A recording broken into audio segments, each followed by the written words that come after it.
तो दोस्तों आज का ये वीडियो हमारा कुछ अलग ही टॉपिक पर होने वाला है। आज के इस वीडियो हम पूरी परीक्षा की रणनीति को समझेंगे, एग्जाम्स की रणनीति को समझेंगे कि जो हमारी जो परीक्षाएं आखिर किस बेसिक पर होने वाली हैं।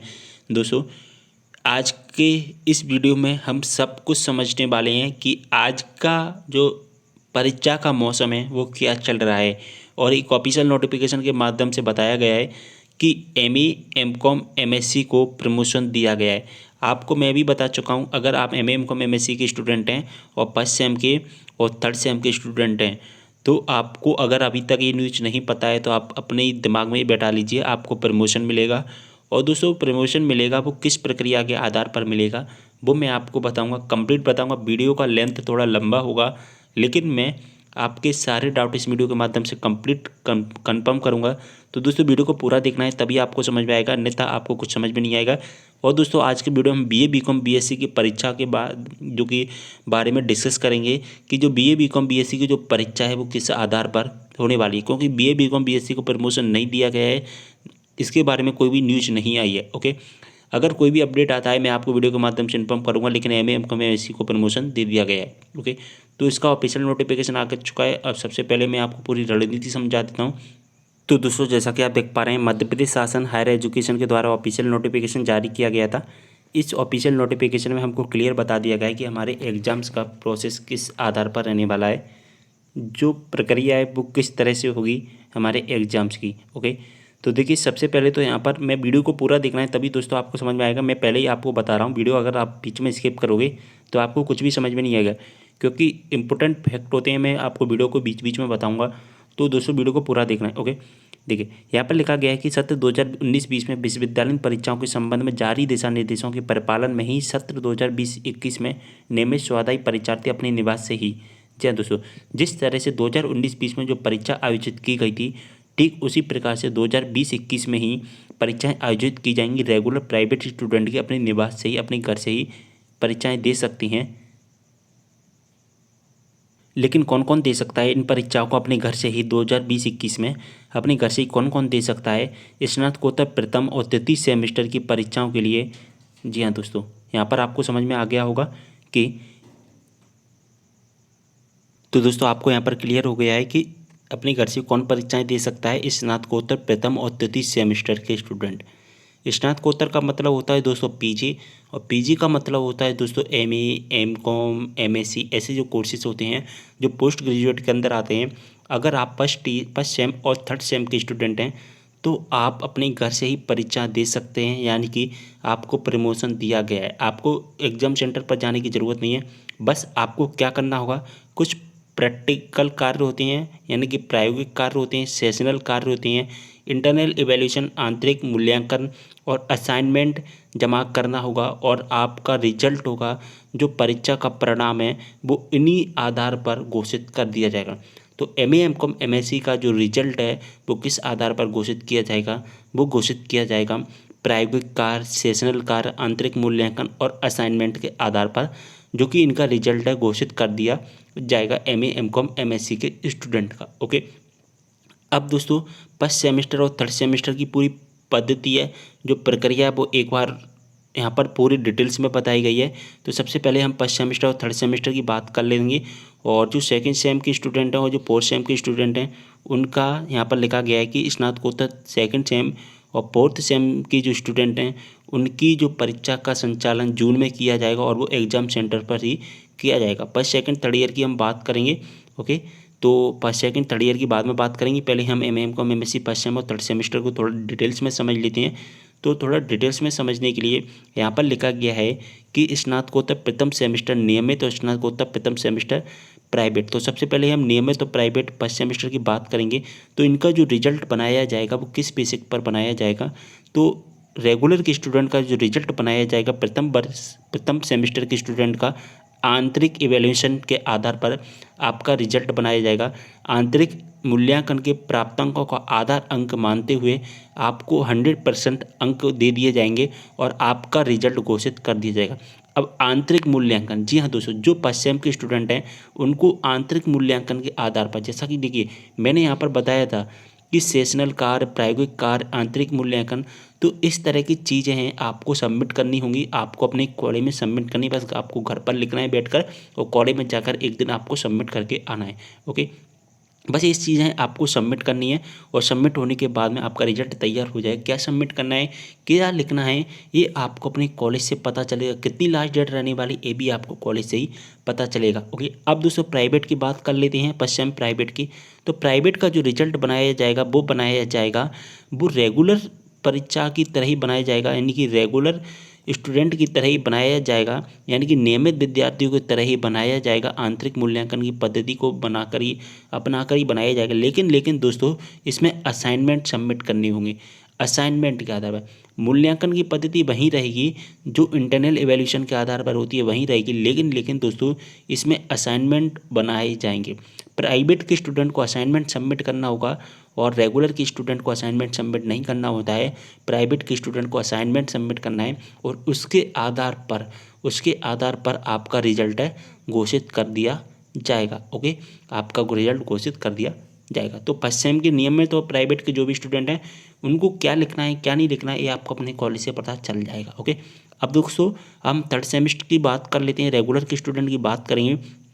तो यहाँ लिखा गया है कि थर्ड सेमेस्टर का जो रिजल्ट बनाया जाएगा वो यहाँ पर लिखा गया है किस तरह से बनाया जाएगा। गत सेमेस्टर के विषयवार, गत सेमेस्टर यानी कि फर्स्ट सेमेस्टर और प्लस सेकंड सेमेस्टर के प्रश्न पत्र, यानी कि फर्स्ट सेम और सेकंड सेम में जो आपका रिजल्ट रहा होगा उसका 50%, फर्स्ट सेम और सेकंड सेम का जो रिजल्ट रहा होगा उसका 50% देखिए 50%, और वर्तमान वर्ष के आंतरिक मूल्यांकन और वर्तमान वर्ष यानी कि थर्ड सेम के, मैंने आपको बताया इंटरनल एवेल्यूशन, जिस तरह से आपका फर्स्ट सेम में इंटरनल एवेल्यूशन, प्रोजेक्ट, प्रैक्टिकल, ये सारी चीज़ें आपको सबमिट करके उसका 50% मानकर आपका रिजल्ट घोषित कर दिया जाएगा, यानी कि आपका रिजल्ट 100% घोषित कर दिया जाएगा, परीक्षा परिणाम घोषित कर दिए जाएंगे।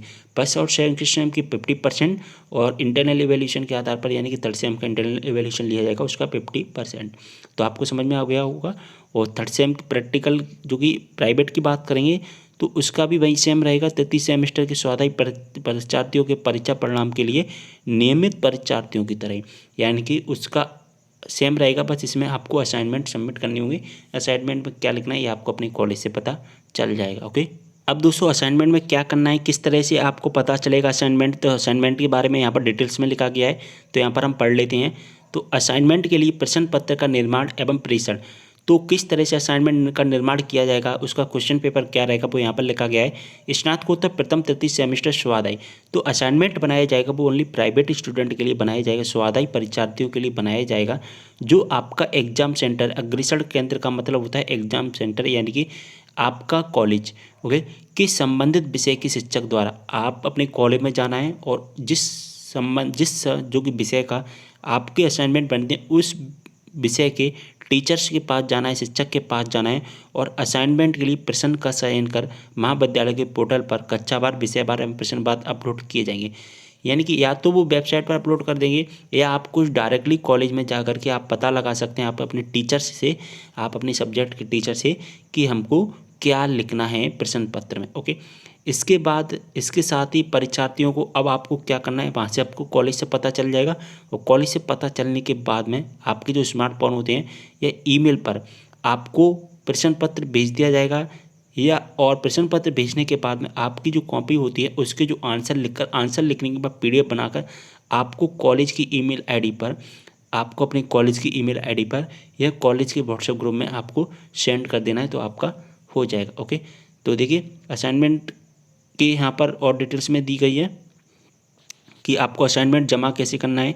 तो आपको या तो व्हाट्सएप पर सेंड कर सकते हैं, यानी कि ईमेल के द्वारा थ्रू कर सकते हैं, या आप अपने कॉलेज में जा कर के आप अपनी कॉपियाँ, उत्तर पुस्तिकाएँ कॉलेज में जा कर के जमा कर सकते हैं, जो भी समय सारणी जारी की जाएगी। तो सभी यूनिवर्सिटी की समय सारणी जारी कर दी गई है कि कब तक आपको सबमिट करना है, लास्ट डेट कितनी रहने वाली है। सभी यूनिवर्सिटी की लास्ट डेट के बारे में जल्दी की वीडियो आपको मिल जाएगा, उसमें मैं आपको क्लियर बता दूंगा कि आपको कब से कब तक आपको असाइनमेंट, प्रोजेक्ट, ये सारी चीज़ें सबमिट करनी है। तो आप मुझे कमेंट करें, मैं जल्दी से एक वीडियो अपलोड कर दूंगा। ओके, देखिए आगे लिखा गया है दोस्तों मूल्यांकन पद्धति आगे लिखी गई है कि जो मूल्यांकन पद्धति की जाएगी वो किस तरह से की जाएगी कि संबंधित अग्रेसर केंद्र आपके कॉलेज में सभी असाइनमेंट आ जाएंगे। उन समय असाइनमेंट को एकत्रित किया जाएगा और एकत्रित करने के बाद में आपके जो शिक्षक हैं, आपके अपने जो विषय के जो शिक्षक हैं, उन शिक्षकों से आपका मूल्यांकन कराया जाएगा।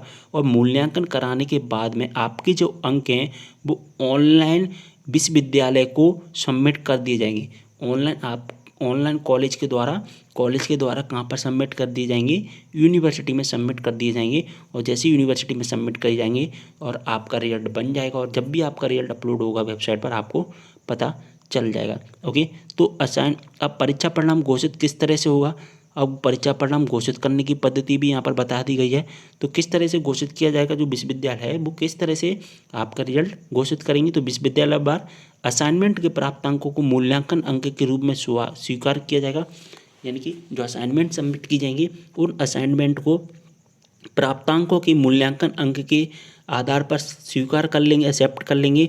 और एक्सेप्ट करने के बाद में आपके 50% तो थर्ड सेम का, यानी कि 50% इस साल का हो गया और 50% आपका गत वर्ष का हो गया, और जो फर्स्ट सेम के हैं उसका पूरा 100% इसी वर्ष का माना जाएगा। तो इस तरह से आपका 50% जोड़ कर आपका परीक्षा परिणाम घोषित कर दिया जाएगा। ओके, यहाँ पर सारी चीज़ें समझ में आ गई होगी। अब दोस्तों हम बात करेंगे BA BCom BSc के फर्स्ट सेकंड थर्ड ईयर के स्टूडेंट। अब मैं इसका कलर चेंज कर लेता हूँ जिससे आपको पता चल जाएगा कि हम फर्स्ट सेकंड थर्ड और सेकंड और फोर्थ सेम की बात करेंगे। देखिए, स्नातक और स्नातकोत्तर स्तर पर परीक्षा आयोजन।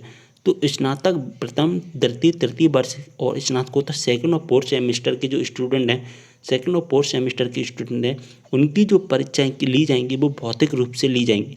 भौतिक रूप से उपस्थिति के साथ पेन पेपर मोड के साथ ली जाएंगी। जी हाँ दोस्तों, फिजिकल रूप से आपको एग्जाम सेंटर में जाना है और एग्जाम सेंटर में जाकर पेन पेपर मोड के साथ में जिस तरह से आप परीक्षा लिखते हैं, जिस तरह से आप पहले एग्जाम्स को लिखते थे, ठीक उसी प्रकार से आपको एग्जाम्स देनी है। ओके, और यहाँ पर कुछ भी चीज़ नहीं है, बस फर्स्ट ईयर सेकेंड ईयर और थर्ड ईयर के जो स्टूडेंट हैं, ओके, और सेकंड सेम और फोर्थ सेम के जो स्टूडेंट हैं उनके लिए बस यही न्यूज है कि आपको अपने कॉलेज में एग्जाम सेंटर में जाकर के पेपर देना होगा। बस यही जानकारी है इनके लिए, और कोई भी इनके लिए कोई भी जानकारी नहीं है, क्योंकि इनके लिए कोई जानकारी चली नहीं, क्योंकि इनको प्रमोशन नहीं दिया गया है। और प्रमोशन दिया जाएगा या नहीं दिया जाएगा इसके बारे में अभी कोई नोटिस नहीं आया है। जब भी कोई नोटिस आएगा मैं आपको वीडियो के माध्यम से इन्फॉर्म कर दूंगा। ओके, तो वीडियो को पूरा देखा आपने, अच्छे से समझ में आ गया होगा। और कोई भी डाउट होता है, अब भी मैंने हर चीज़ आपको बारीकी से समझाने की कोशिश की है। अगर आपको अभी कोई भी डाउट होता है तो कमेंट करें, साथ ही इंस्टाग्राम पर फॉलो कर लेना। जो भी आपके डाउट है इंस्टाग्राम पर मैसेज के द्वारा पूछ सकते हैं। इंस्टाग्राम का लिंक आपको डिस्क्रिप्शन बॉक्स में दिया गया है, ज़्यादा से ज़्यादा इंस्टाग्राम पर फॉलो कर लेना। ओके, तो वीडियो को यहीं पर करते समय मिलते हैं नेक्स्ट वीडियो के साथ, तब तक के लिए बाय।